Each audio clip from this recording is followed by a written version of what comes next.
Et si je vous disais qu'un seul homme a été si riche que le gouvernement américain a dû réécrire les lois du capitalisme, uniquement pour l'arrêter? Sa fortune représentait 1,5% de toute l'économie américaine. Pour vous donner une idée, c'est comme si Elon Musk, Jeff Bezos et Bill Gates fusionnaient leurs fortunes et les triplaient. Mais voici le plus fou. Alors que 90% des grandes fortunes s'évaporent en 3 générations, les Rockefeller règnent encore aujourd'hui, plus d'1 siècle après. Comment? La réponse va vous fasciner et peut-être même vous choquer. Bienvenue sur Financière, je suis ravie de vous retrouver pour décortiquer l'une des histoires les plus extraordinaires du capitalisme américain. John Davidson Rockefeller. Ce nom évoque immédiatement la richesse extrême, mais très peu de gens connaissent vraiment son histoire. Et croyez-moi, c'est un thriller économique digne d'une série Netflix. Nous sommes au milieu du 19e siècle. L'Amérique est en pleine transformation. Le pétrole vient tout juste d'être découvert en Pennsylvanie et personne ne comprend encore le potentiel colossal de cette substance noire et visqueuse. Pendant que tout le monde se précipite pour creuser des puits et extraire l'or noir, un jeune comptable silencieux de Cleveland observe, analyse et prépare un plan qui va bouleverser l'histoire. Attachez vos ceintures. L'histoire que vous allez découvrir contient 3 secrets que les ultra-riches ne veulent pas que vous connaissiez. Commençons par le début, et quel début? 1839, État de New York. John naît dans une famille, disons-le franchement, de losers talentueux. Son père, William Avery Rockefeller, est ce qu'on pourrait poliment appeler un entrepreneur créatif, et moins poliment, un charlatan complet. William vend des élixirs miracles, prétend guérir le cancer avec des potions douteuses, et disparaît pendant des mois pour échapper à ses créanciers. Des rumeurs le lient même à un gang de voleurs de chevaux. Bref, exactement le genre de figure paternelle qui vous prépare soit à la prison, soit à conquérir le monde. À 16 ans, John quitte l'école. Pas de diplôme universitaire pour lui. Il décroche un poste d'assistant comptable à Cleveland, payé 50 cents le jour. Et là, quelque chose d'extraordinaire se produit. Pendant que ses collègues se plaignent du salaire, John développe une obsession pour les chiffres. Chaque centime compte. Chaque transaction est notée dans un petit carnet qu'il conservera toute sa vie. Il économise 90% de son salaire. 90%. À l'âge où la plupart des jeunes dépensent tout en sortie, lui construit méthodiquement son trésor de guerre. Mais voici ce que peu de gens savent. Même avec cette discipline de fer, ce n'était pas suffisant pour lancer une vraie entreprise. 1859. John a 20 ans et un plan. Il a économisé $800, une petite fortune pour l'époque, mais pas assez pour démarrer sérieusement dans le commerce. Alors il fait quelque chose qui doit lui coûter énormément. Il retourne voir son père. Souvenez-vous, William Rockefeller est un escroc absent, un homme qui a humilié sa famille, qui disparaît pendant des mois pour échapper à ses créanciers. Des rumeurs le lient même à un gang de voleurs de chevaux. Bref, exactement le genre de figure paternelle qui vous prépare soit à la prison, soit à conquérir le monde. Mais John a besoin de capital. Et malgré tous ses défauts, William a de l'argent. D'origine douteuse, certes, mais de l'argent quand même. Il lui demande un prêt de $1000, une somme énorme. Et voici où ça devient fascinant. William accepte. Mais il exige un taux d'intérêt de 10% par an. Réfléchissez une seconde. Votre propre père vous demandant un taux d'intérêt usuraire pour lancer votre première entreprise? La plupart des gens auraient été blessés et révoltés, mais pas John. Vous savez ce qu'il dit plus tard à ce propos? C'était la meilleure leçon qu'il m'ait jamais donnée. Il m'a appris que l'argent n'avait aucun sentiment. Cette transaction glaciale avec son propre père forge quelque chose d'essentiel chez Rockefeller. La conviction absolue que les affaires n'ont rien à voir avec les émotions, que la sentimentalité est l'ennemi du profit. Une philosophie qui le servira et qui détruira ses concurrents. Avec ses $800 d'économie et les $1000 de son père, qu'il remboursera intégralement avec intérêt en moins de 2 ans, John s'associe avec Maurice Clark, un autre jeune homme ambitieux. Ensemble, ils lancent une entreprise de courtage en matières premières. Foin, grains, viande et accessoirement, ce nouveau produit étrange, le pétrole brut. Leur timing est parfait, nous sommes en 1859, l'année même où le premier puits de pétrole commercial est foré en Pennsylvanie. Le monde ne le sait pas encore, mais tout est sur le point de changer. Et pendant que tous les mets longueurs se précipitent pour creuser des puits et extraire leur noir, John reste à Cleveland, derrière son bureau, calculant froidement les marges et les opportunités. Il observe, il apprend et surtout, il prépare son vrai coup, refuser de creuser. Pourquoi ? Parce qu'il a compris quelque chose que personne n'avait vu. L'extraction, c'est une loterie, mais le raffinage, transformer le pétrole brut en kérosène vendable, c'est une certitude. En 1863, Rockefeller convainc Clark d'investir avec lui dans une raffinerie de pétrole. Il s'associe avec Samuel Andrews, un chimiste britannique talentueux qui comprend la science du raffinage. La raffinerie Andrews Clark & Company ouvre ses portes.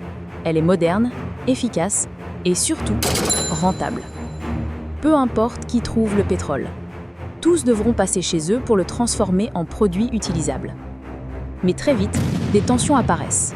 Clark et Rockefeller ont des visions radicalement différentes de l'avenir. 1865.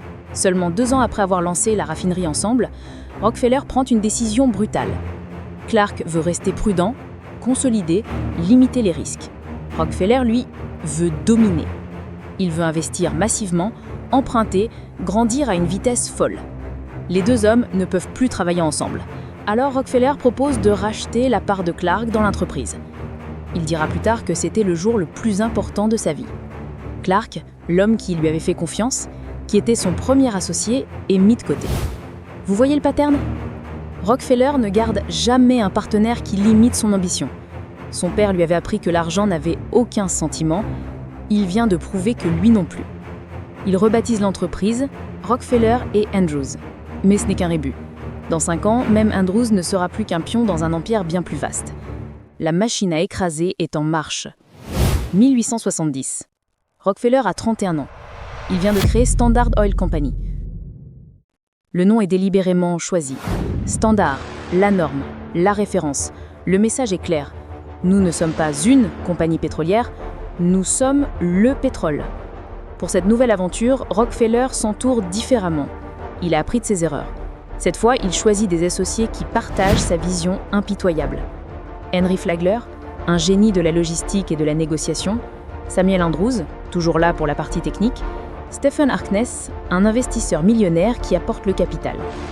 Mais ne vous y trompez pas, Rockefeller détient la majorité des parts et prend toutes les décisions stratégiques. Les autres sont des exécutants brillants, pas des égaux. Et maintenant, accrochez-vous, parce que Rockefeller va déployer une stratégie tellement brillante et impitoyable qu'elle va redéfinir le capitalisme américain pour toujours. Il réduit le gaspillage à 0, littéralement. Les résidus, vendus en lubrifiant. Les vapeurs, récupérées. Même la paraffine qui s'accumule devient un produit commercial. Ses concurrents perdent 20% du pétrole brut dans le processus. Lui, moins de 2%. Et c'est là que commence la vraie histoire. Imaginez un jeu d'échecs où vous ne vous contentez pas de jouer mieux que votre adversaire. Non, vous possédez l'échiquier, les pièces, et vous réécrivez les règles en temps réel. Rockefeller commence par racheter ses concurrents. Mais pas de manière agressive ou hostile. Non, il est beaucoup plus malin que ça. Il arrive chez un concurrent en difficulté et lui dit d'une voix calme et posée « Écoutez, le marché est difficile, vous perdez de l'argent, je vous offre un prix juste pour votre raffinerie. Ou alors vous pouvez continuer à vous battre et dans 6 mois, vous vendrez 0. » Et le pire, c'est qu'il a raison. Parce qu'entre-temps, Rockefeller a déjà négocié des accords secrets avec les compagnies de chemin de fer. Voici comment ça marche. Standard Oil expédie tellement de pétrole que les chemins de fer lui accordent des rabais massifs. Son coût de transport, 10 cents le baril. Ses concurrents, 35 cents. C'est mathématiquement impossible pour eux de survivre. Ils vendent à perte, s'épuisent, puis acceptent l'offre de Rockefeller. En 3 mois, il absorbe 22 des 26 raffineries de Cleveland. Les historiens appellent ça le massacre de Cleveland. Rockefeller, lui, appelle ça de la consolidation rationnelle. Mais Rockefeller ne s'arrête pas au raffinage. Il achète les pipelines qui transportent le pétrole brut, les wagons-citernes des chemins de fer, les usines qui fabriquent les barils de stockage, même les forêts qui fournissent le bois pour les barils.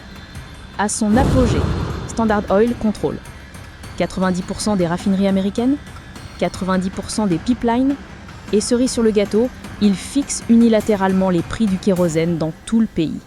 C'est simple. Si vous allumez une lampe en Amérique entre 1880 et 1900, il y a 9 chances sur 10 que l'huile vienne de chez Rockefeller. Il est devenu indispensable. Maintenant, parlons de ceux dont on parle moins. Rockefeller était impitoyable. Ses méthodes, bien que légales, étaient moralement discutables. Des témoignages d'anciens concurrents racontent des histoires troublantes. Des espions infiltrés dans les entreprises rivales pour stoler des secrets industriels, des prix délibérément cassés dans certaines régions pour acculer un concurrent à faillite, puis remontés une fois le rival éliminé. Des pressions politiques pour bloquer l'accès des concurrents aux infrastructures. La journaliste Ida Tarbell, dont le père a été ruiné par Standard Oil, mène une enquête dévastatrice. Elle publie en 1904 « The History of the Standard Oil Company », un pavé de 800 pages qui dévoile les pratiques de Rockefeller. Le public est choqué, l'opinion se retourne. Rockefeller devient l'homme le plus détesté d'Amérique. Les caricatures le représentent comme une pieuvre géante étouffant le pays. Les politiciens exigent des réformes. Les lois antitrust, jusque-là théoriques, deviennent une urgence nationale. Le système que Rockefeller a dominé pendant 40 ans est sur le point de se retourner contre lui. Le 15 mai 1911, la Cour suprême des États-Unis rend son verdict. Standard Oil est déclaré coupable de violation du Sherman Antitrust Act. Le monopole doit être démantelé. Standard Oil est scindé en 34 compagnies distinctes. Vous connaissez certaines de leurs descendantes, ExxonMobil, Chevron, BP, ConocoPhillips. C'est censé être une défaite humiliante pour Rockefeller. Le gouvernement vient de détruire son empire. Mais voici le twist absolument dingue. Le démantèlement rend Rockefeller encore plus riche. Comment ? Parce qu'il possède des actions dans toutes les nouvelles compagnies. Et maintenant qu'elles sont indépendantes, leur valeur boursière s'envole. En quelques mois, sa fortune personnelle double. L'homme qu'on voulait punir vient de réaliser le coup financier du siècle par accident. Mais quelque chose change chez Rockefeller après 1911. Peut-être est-ce la pression publique ? Peut-être la culpabilité ? Peut-être simplement la sagesse de l'âge. Toujours est-il qu'il se lance dans la philanthropie à une échelle jamais vue. Il crée la fondation Rockefeller en 1913, dotée de centaines de millions de dollars. Ses contributions sont stupéfiantes. Il finance l'Université de Chicago, qui devient l'une des meilleures au monde. Il fonde l'Institut Rockefeller, qui développe des vaccins contre la fièvre jaune et la méningite. Il finance des campagnes massives contre la malaria, l'ankylostomiase, sauvant des millions de vies. Il soutient la révolution verte qui multiplie les rendements agricoles mondiaux. Selon certaines estimations, jusqu'à 1 milliard de vies sauvées.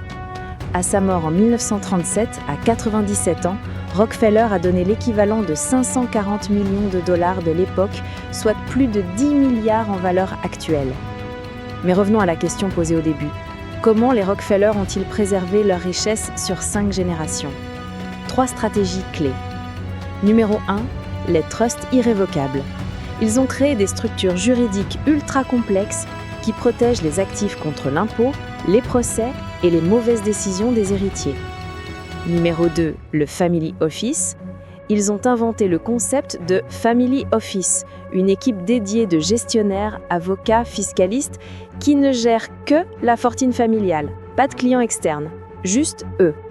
Numéro 3, la cascade générationnelle. Ils utilisent des polices d'assurance vie intergénérationnelles qui permettent de transférer la richesse en évitant l'impôt sur les successions. Génération après génération, l'argent circule sans jamais être véritablement taxé.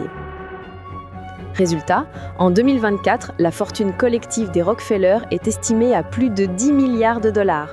Certains analystes pensent que c'est beaucoup plus, car une grande partie est cachée dans des structures opaques. David Rockefeller, décédé en 2017 à 101 ans, valait à lui seul 3,3 milliards de dollars. Un siècle après le démantèlement de Standard Oil, les descendants continuent de prospérer. Alors, que pouvons-nous apprendre de John Rockefeller ? 3 leçons essentielles. Leçon numéro 1, contrôler le goulot d'étranglement. Rockefeller n'a pas couru après le pétrole. Il a contrôlé le processus qui transforme le pétrole en richesse. Leçon numéro 2, les économies d'échelle sont une arme. Plus vous grossissez, plus vos coûts unitaires baissent et plus il est impossible pour les petits acteurs de vous concurrencer. C'est mathématique, c'est brutal, mais c'est la loi du capitalisme moderne. Rockefeller l'a compris avant tout le monde. Amazon, Google, Walmart l'appliquent aujourd'hui. Leçon numéro 3. La richesse ne suffit pas, protégez-la. Gagner de l'argent est difficile. Le garder sur plusieurs générations est encore plus difficile. Les Rockefeller ont survécu parce qu'ils ont construit des systèmes, pas seulement des fortunes. Trust, family office, éducation des héritiers, tout était pensé pour la durabilité. Maintenant, parlons de l'éléphant dans la pièce. Était-il un héros ou un monstre ? Rockefeller a écrasé des concurrents, manipulé le système et concentré un pouvoir obscène entre ses mains. Légal ? Oui. Moral ? Discutable. Mais il a aussi sauvé des millions de vies grâce à sa philanthropie. Il a financé des avancées scientifiques majeures, il a transformé l'éducation et la santé publique. La vérité ? Il était les deux. Un génie impitoyable qui a maîtrisé les règles du capitalisme, puis a tenté de racheter son héritage en redistribuant une partie de sa fortune. C'est ça l'ambiguïté fascinante de Rockefeller. Il incarne à la fois ce que le capitalisme a de plus brillant et de plus sombre. Voilà, vous connaissez maintenant la vraie histoire de John Rockefeller. Alors maintenant, je veux savoir, quelle leçon vous a le plus marqué ? Est-ce sa stratégie du goulot d'étranglement, sa capacité à transformer une défaite en victoire, ou peut-être sa rédemption philanthropique ? Dites-le moi en commentaire. Et si vous pensez que quelqu'un dans votre entourage devrait connaître cette histoire, partagez cette vidéo. Croyez-moi, ça va lancer des conversations passionnantes. Si vous avez tenu jusqu'ici, vous faites partie des 5% des spectateurs les plus engagés. Abonnez-vous à Financiart si ça n'est pas encore fait. Activez la cloche pour ne rien manquer. On se retrouve très bientôt pour une nouvelle plongée dans les coulisses du pouvoir et de l'argent. D'ici là, restez curieux, restez ambitieux et surtout, restez éthiques. À très vite!